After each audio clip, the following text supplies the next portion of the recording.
తన హయాంలో దాదాపు పూర్తయిన గౌరవెల్లి ప్రాజెక్టు ద్వారా సాగునీరు అందించటం చేతగాని మంత్రి పొన్నం ప్రభాకర్ అని తన మంత్రి పదవికి వెంటనే రాజీనామా చేయాలని మాజీ ఎమ్మెల్యే సతీష్ కుమార్ డిమాండ్ చేశారు.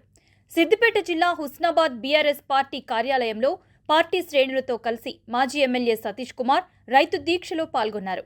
హుస్నాబాద్ నియోజకవర్గంలోని హుస్నాబాద్, కోహెడ, చిగురుమామిడి, సైదాపూర్, భీమదేవరపల్లి, యల్కతుర్తి మండలాలకు సాగునీరు అందించడంలో మంత్రి పొన్నం ప్రభాకర్ పూర్తిగా విఫలమయ్యారని వారు విమర్శించారు.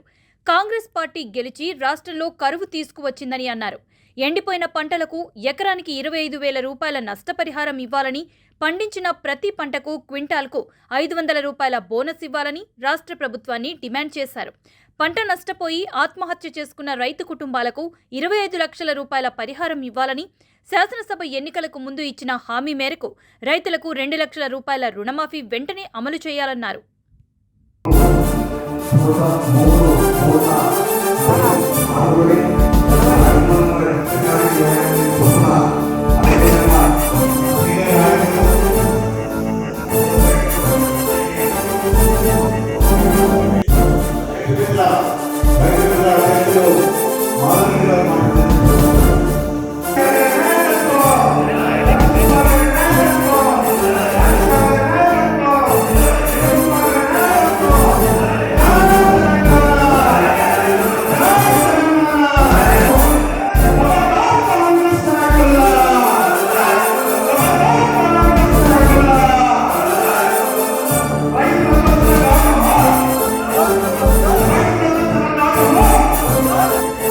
అదేవిధంగా వారి మంత్రివర్గం, వారి ఎమ్మెల్యేలు తెలంగాణ రాష్ట్రానికి కరువు తీసుకొచ్చి తప్ప కాలం తీసుకొచ్చిన కరువు కాదని కూడా ఖచ్చితంగా ఈ విధంగా మీరు మాపదలుచుకుంటే, ఈ మరగంగా మీరు మాపదలుచుకుంటే వెంటనే కాళేశ్వరం నుంచి నీళ్లు సప్లై చేయాలి. మొత్తం ప్రాజెక్టు ఎన్నో పడాలి, నిర్మాణంలో పడాలి, ఉష్ణమాదికి కాళేశ్వరం తీసుకురావాలి. అప్పటి వరకు మేము రైతాంగం వెంటనే ఉంటాం. మేము ఎప్పటికి కూడా గుర్తు చేస్తామని చెప్పి కూడా తెలియజేస్తాను. చాలా మంది మా నాయకులు, కార్యకర్తలు మాట్లాడేది, సార్ మీరు మంత్రి కాకపోతే ఇంకా బాగా పడేటప్పుడు కదా అని మాట్లాడింది. సరే, నా అదృష్టము అయిన కాలంలో అదిగా మా కార్యకర్తలకి మాకెళ్ళి, కానీ నువ్వేదో మంత్రి లెక్కున్నావు కదా, అని రెడీ చేసి పెట్టావు కదా, ఒక పోయిన సుచరిత ఇన్వర్టెడ్ చేశావు కదా, మరి ఆ సుచరిత కూడా తీసుకురాకపోతే నువ్వు ఎందుకే ఆ మంత్రి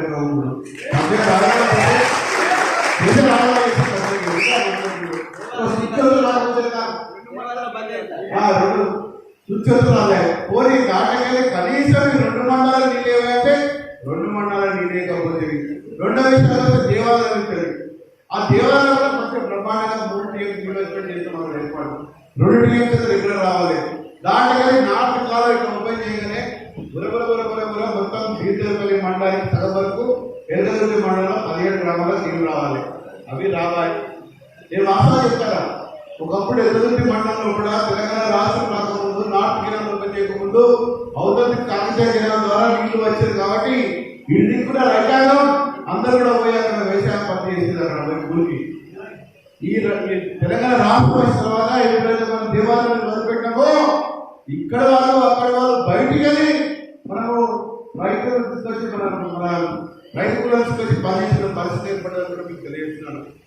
ప్రాంతాలంతా కూడా మళ్ళా ఏడాది లెక్క మార్చే ప్రయత్నంలో కూడా ఇవాళ కాంగ్రెస్ ప్రభుత్వం ఉన్న సంగతి గుర్తు చేసుకోవాలని చెప్పి తెలియజేసుకుంటూ మా డిమాండ్ ఒకటే, మిడిమానే నింపాలి. మిడిమానే ద్వారా చిగురుమాడి మండలానికి, సైదాపూర్ మండలానికి, అదేవిధంగా దేవాలయం ద్వారా భీమదేవరపల్లి మండలానికి, అదేవిధంగా ఎరగదుర్తి మండలానికి, ఇదే కాకుండా రంగరామ్ సాగర్ ద్వారా చిగురుమాడికి, కోయడ మండలానికి ఖచ్చితంగా నీళ్ళు ఇవ్వాలని చెప్పి మేము డిమాండ్ చేస్తున్నాం. ఈ వ్యవసాయంలో కూడా ఉన్న పంటలు కాపాడాలి. అదేవిధంగా వచ్చేసారి పంటలకు ముందే నీళ్ళు ఇవ్వాలి, ముందే రైతు బీమా ఇవ్వాలి, అదేవిధంగా రైతులను కూడా ఆడుకోవాలి.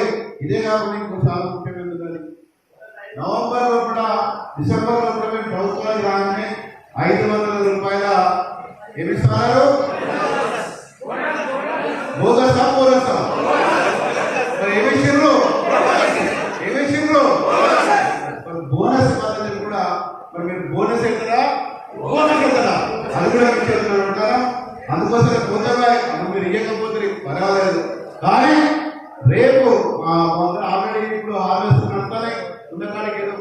అబ్బో మరి కనీసం ఇప్పుడే కానీ క్వింటాల్కి 500 రూపాయలు చొప్పున బోనస్ ఇవ్వాలని కూడా మీరు రుణం చేస్తున్నా.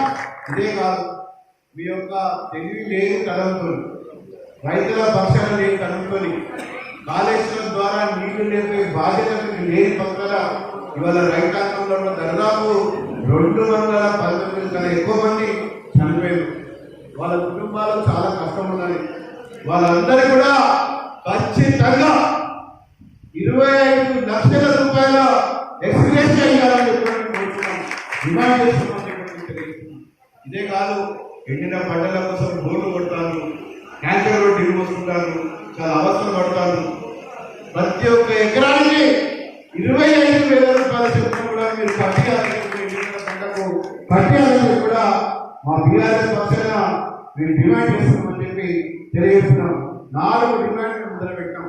ఒకటి, క్వింటాల్కి 500 రూపాయలు ఇవ్వాలని చెప్పి.